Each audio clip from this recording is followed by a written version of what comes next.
Hello, my name is Lorna, and today we're going to be learning how to make our own etching paper. So the first thing you're going to need is you're going to need some crayons or oil pastels, and you're going to rub the crayons over the surface of a piece of paper. I am using some cardstock, but you could use any kind of paper. The thicker the paper, the easier it's going to be.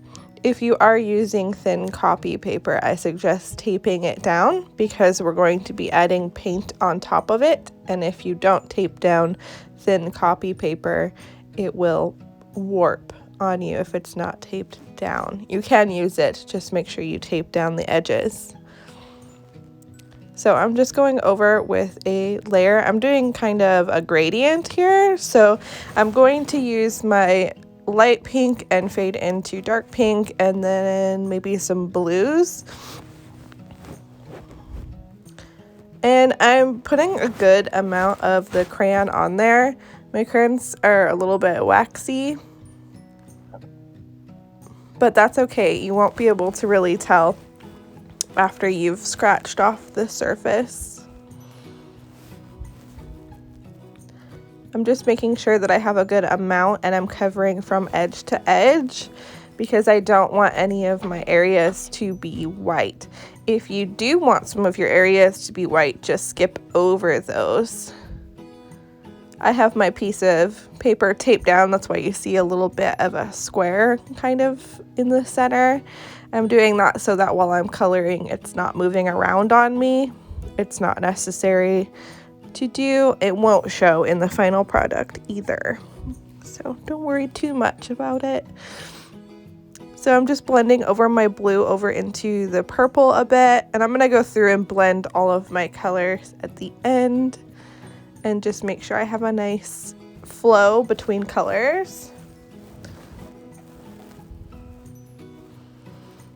You could use oil pastel for this. I don't recommend colored pencil or marker because you're not going to get the same effect with the acrylic paint scratching it off. You need something that is kind of thick and waxy, so crayons and oil pastels. Oil pastels are going to be a little bit easier and a little bit smoother to apply. I unfortunately do not have those here at home, but you're welcome to use those. And so I'm just going over with a little bit of my purple, going in with some pink. Probably going to go in some pink down at the blue area again. And you can see streaks, you can see colors that are a little bit lighter. I'm not worried about getting it super consistent because I'm going to now drench it in black acrylic. So here's my black acrylic that I'm using. You can use any brand. I think that actually a matte craft acrylic would work better than what I have here. This one is a little bit leathery when dried, so it doesn't give you as much of a clean peel off. So I'm going to go one direction and then I'm going to go the other just to make sure I have a nice even coat. I have a piece of paper down on my table to protect my table. I highly recommend that you protect your table with newspaper or paper, or use a table that you don't care about getting paint on. And you're going to want to peel this up before it dries, before your paint dries. Otherwise, you'll have sealed your paper to the table with your paint. So if you're using tape, you can go ahead and lift that up with the tape as well. It'll give you nice clean lines. If you take your tape off of your edges after the paint is dried, you're going to have a craggly kind of peely edge, which you don't want. So I have done that. I've let it dry completely. It took about an hour for my acrylic to dry completely to where I was satisfied. And I'm just taking what's called an awl, A-W-L, and I am scratching the paint off of the surface. Now you can use a toothpick, you can use anything that is pointy and small. You could use a lead pencil without any lead in it. That would work great. You could use a sewing needle or a straight pin. Anything that is pointy, really. It doesn't need to be sharp because we're not trying to cut through our paper, but if you have something sharp, just use it gingerly. So I'm going to go for a floral design, and I'm just kind of sketching out where I want it. You can use a reference, you can draw out your design ahead of time and draw it on as a reference. You could trace over it on some paper as well, so you could put your printed paper on top of this and sketch through it. Would work. And I'm just kind of roughly scratching because I'm going to go back in at the end and I'm going to clean all of this up. So right now I'm just trying to lay out my basic design, so I'm not too worried about little bits in between.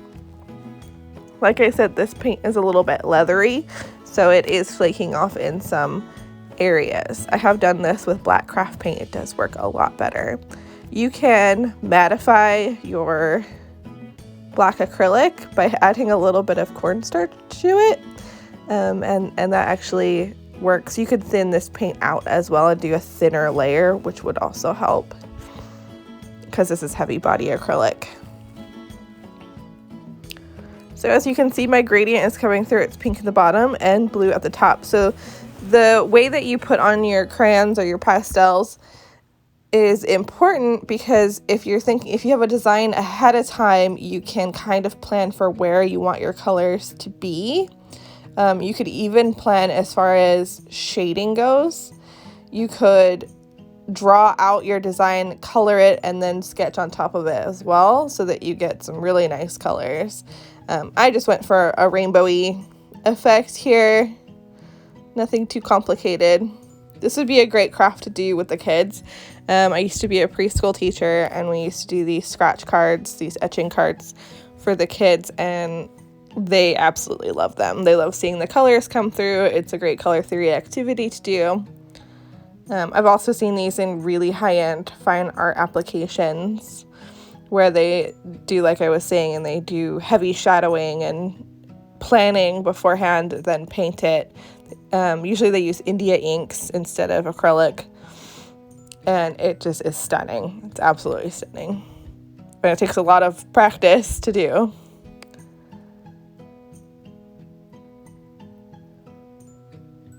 So I'm just going around the center here, making a little area, adding some petals, some leaves, lots of texture. And the design that you do is up to you. You could follow along with my design. You could do your own. At the end here, I'm going to show you a few other designs that I did. One was by request. I had an artist request that I do a troll, so I did a troll.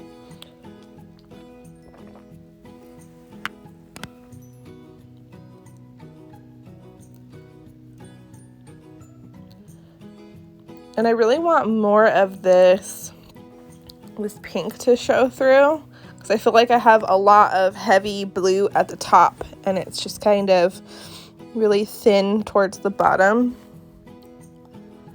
I'm just going to go in and clean up some of my areas that, like I was talking about before, I did a rough sketch the first go around, and now I'm cleaning up all of the areas that I want more defined.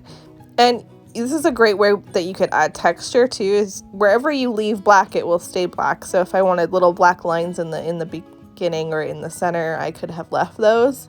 I want these to be pretty open. And you want to make sure that you are kind of like tapping off your crumbly bits, so the paint that you're scratching off is still going to kind of remain on top. You can give it a tap on its side, or you can blow it off or brush it off very gently.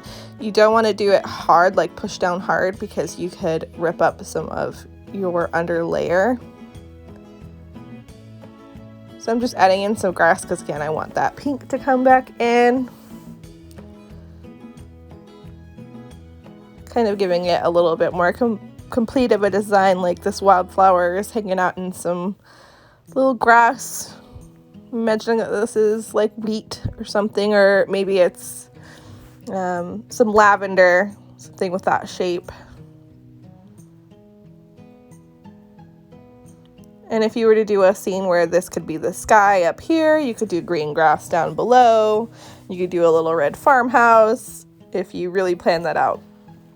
So here I am tapping it off, cleaning it off. And that is the finished. Now I have a bit of a glossy shine to mine, just that's the nature of my paint. I think this would look really cool in a matte finish. So I have these sleeves. I get them from gaming stores, like comic book stores. They're Ultra Pro sleeves. And this is an artist trading card size, so it's really small. It's 3.5 by 2.5. And I like that you can see the signature on the back through it. So they're 3.5 by 2.5. They're quite popular. I'm just gonna pop that in there. And it's just a really good way to protect it, send it in the mail, give it as a gift, is to put them in there. But you could make any size scratchboard that you wanted. You could make a huge one, you could make small ones like I'm doing. Again, this is 2.5 by 3.5 inches for a standard playing card size. So I am going to do the bumblebee next, and I'm going to speed that one up. So I did this one, the majority of it is yellow, but I did do a little bit of shading, so I have some light yellows and some dark yellows in there.